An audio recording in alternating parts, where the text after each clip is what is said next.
And good morning. I am so happy to be with you today, giving my first Sunday talk as a licensed minister of religious science.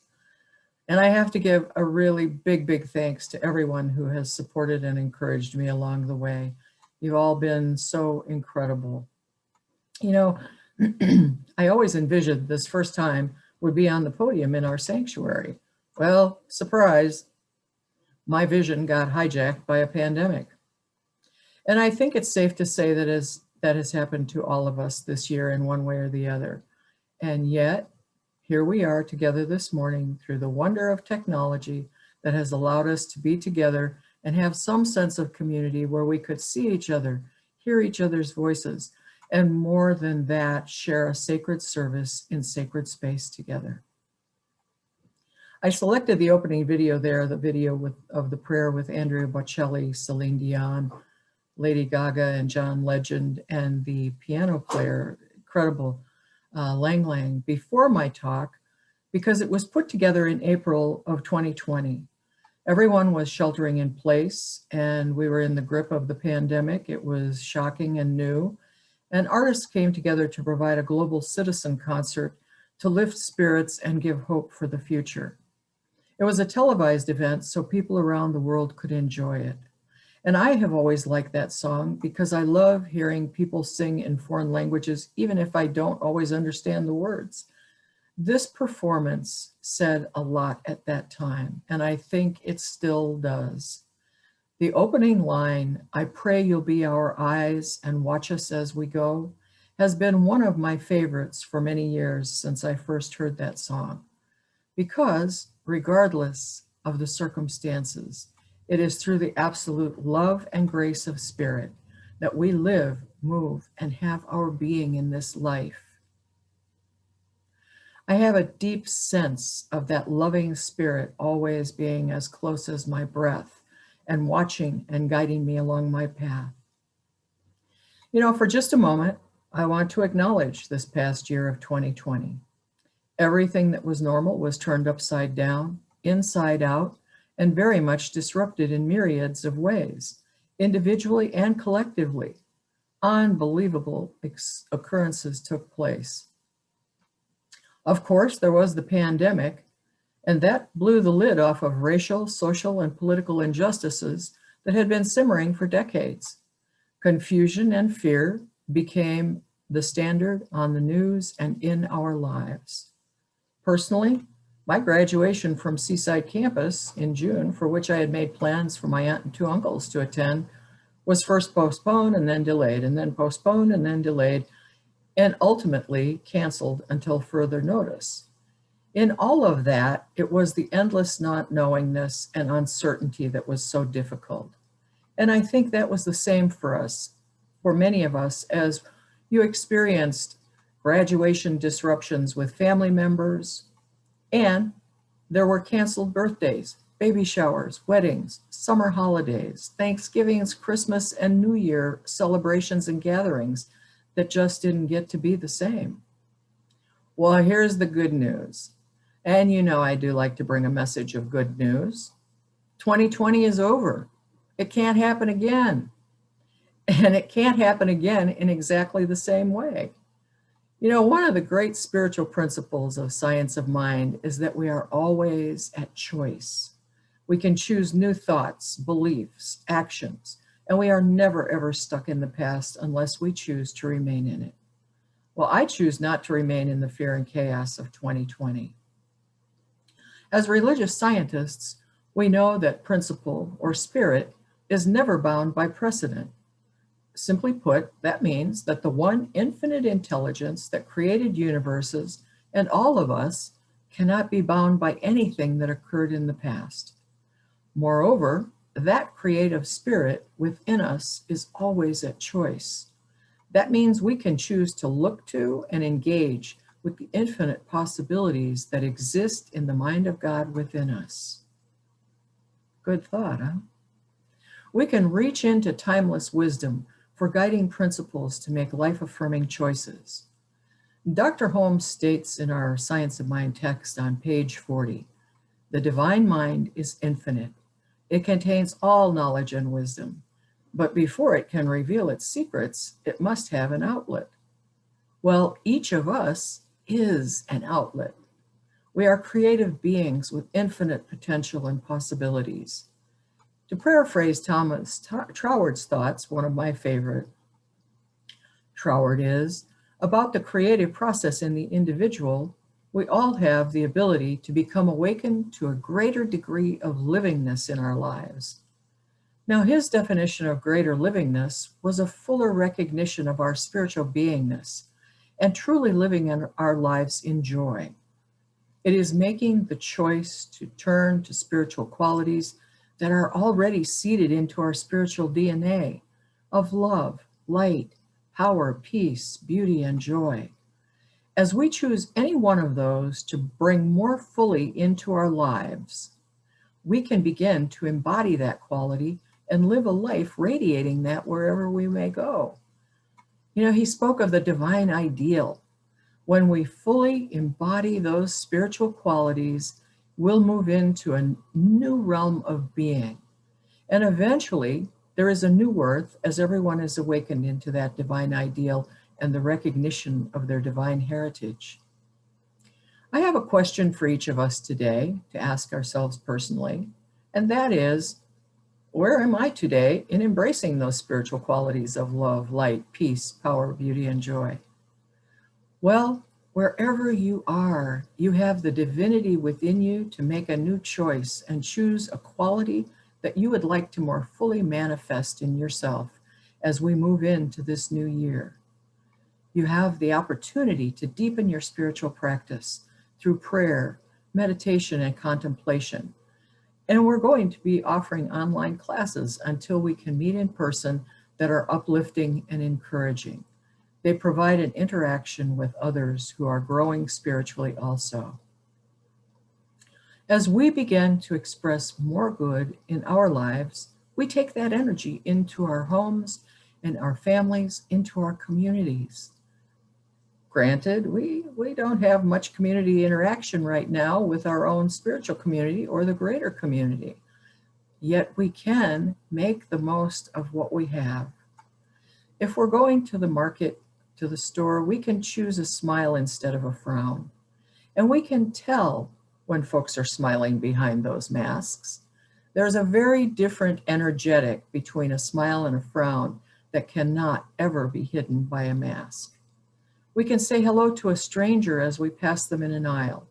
We can be curious instead of critical with something with which we do not agree or understand. We can choose to be open at the top, as Dr. Holmes suggested. As we bring light to our lives, share it with others, we can join with our greater Centers for Spiritual Living organization in supporting and living our organizational evolutionary visions. One statement in our global vision says, we envision humanity awakening to its spiritual magnificence and discovering the creative power of thought, a world where each and every person discovers his or her own personal power and ability to create an individual life that works within a world that works for all. Those are beautiful words, but what does that really look like? You know, we are all individuals, unique, and not made from cookie cutter. Timeless wisdom from our original What We Believe statement that Dr. Holmes first published in 1927 suggests this. We believe the ultimate goal of life to be complete emancipation from all discord of every nature, and that this goal is sure to be attained by all. Well, now that sounds a lot like Troward's divine ideal to me. There is so much discord of every nature right now that I encourage each of us to begin this new year with a personal intention of taking any spiritual quality, love, light, peace, power, beauty, or joy, into our daily practice. Take just a few minutes throughout the day to say, perhaps I am love, and really feel that divine love within you, expanding throughout you. In fact, Let's just try that right now as we're hanging out here together. I want you to just take a breath and say, I am love. Now let's have that settle in for just a minute. And let's say it again and take a moment of peaceful silence to let it in and settle afterwards. Join me. I am love.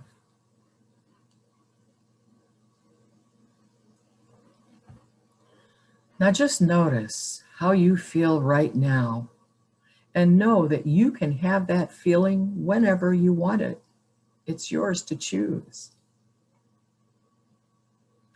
As we continue our personal spiritual development, we can also recognize that we are one, as the Boston Children's Choir sang when we opened our service and as we sing during our service every week. It's a reminder that we are one, that we are all connected. And when we take that minute to say, I am love, and breathe, we can exhale that love and send that breath out to our community and the world. You know, if you have a special interest, conservation of nature, social injustice, gender bias, clean water, homelessness, hunger, whatever it may be, breathe love out to that now and then.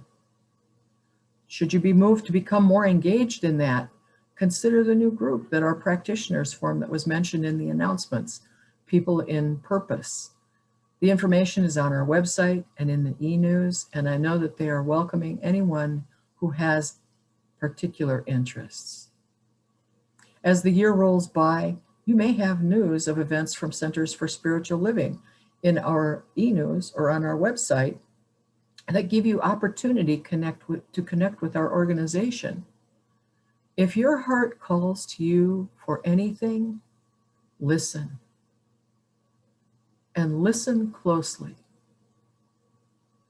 Because that is the divine essence within you stirring your individual creative nature. You know, this year is filled with all opportunities. It's a brand new year.